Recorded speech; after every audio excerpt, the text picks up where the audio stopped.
নমস্কার দর্শক বন্ধুরা, স্বাগত আপনাদের সুমিতাস কিচেন এন্ড ব্লগসে। আমি সুমিতা। আজকে আমি বানাবো সেওইয়ের রেসিপি, যেটা খুবই সিম্পল ভাবে আমি এটা বানিয়ে দেখাবো, আপনাদের সাথে শেয়ার করব। খুবই সিম্পল ভাবে, খেতে খুবই টেস্টি লাগে, খুবই দারুণ লাগে। আপনারা একবার এভাবে ট্রাই করবেন। তাহলে আমি রেসিপিটা বানানো স্টার্ট করি। আর যেই দর্শক বন্ধুরা আমার চ্যানেলে নতুন ভিজিট করেছেন, তাদের কাছে আমার অনুরোধ রইল, প্লিজ আপনারা আমার চ্যানেলটাকে সাবস্ক্রাইব করে নিও। তাহলে আমি রেসিপিটা বানানো স্টার্ট করি। মিষ্টি সেওই বানানোর জন্য এখানে আমি সেওই নিয়ে নিয়েছি এক বাটি। একটু লম্বা লম্বা যে সেওইটা হয়, সেই সেওইটা নিয়ে নিয়েছি, এক বাটি নিয়েছি। আর আধা বাটি চিনি নিয়েছি, আর দুধ নিয়েছি হাফ লিটার। তাহলে আমি রেসিপিটা বানানো স্টার্ট করি। দুধটা আমি গ্যাসের মধ্যে বসিয়ে দিয়েছি মিডিয়াম ফ্লেমে। একটু শুকিয়ে নেব, বেশি শুকাবো না। আর চিনিটা এখন হাফ বাটি চিনিটা এখন ঢেলে দিচ্ছি।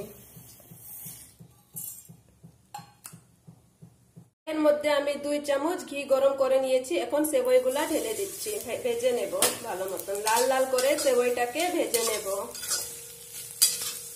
ফ্লেমটাকে আমি লোতে রেখেছি।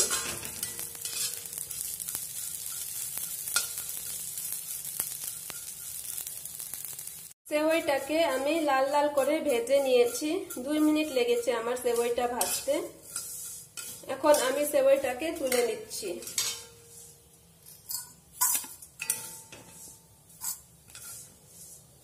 পুরোটা তুলে নেব। দুধটাকে আমি 10 মিনিট জাল করে নিয়েছি চিনিটা দেওয়ার পরে।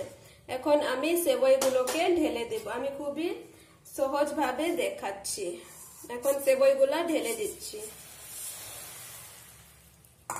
আমি কোনো ড্রাই ফ্রুট দিচ্ছি না। আপনাদের কাছে যদি ড্রাই ফ্রুটস থাকে আপনারা দিতে পারেন, কাজু কিশমিশ পিস্তা দিতে পারেন।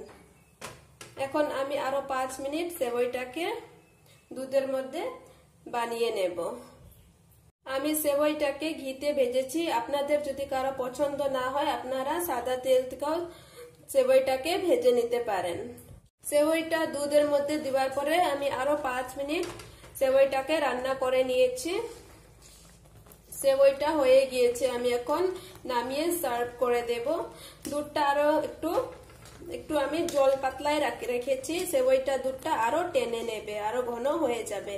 আপনাদের যদি আমার এই রেসিপিটা ভালো লেগে থাকে, তাহলে আমার চ্যানেলটাকে প্লিজ আপনারা সাবস্ক্রাইব করে নিও। আমার ভিডিওটাকে লাইক শেয়ার আর কমেন্ট করতে একদম ভুলবেন না। আমার ভিডিওটা দেখার জন্য আপনাদের সবাইকে থ্যাংক ইউ।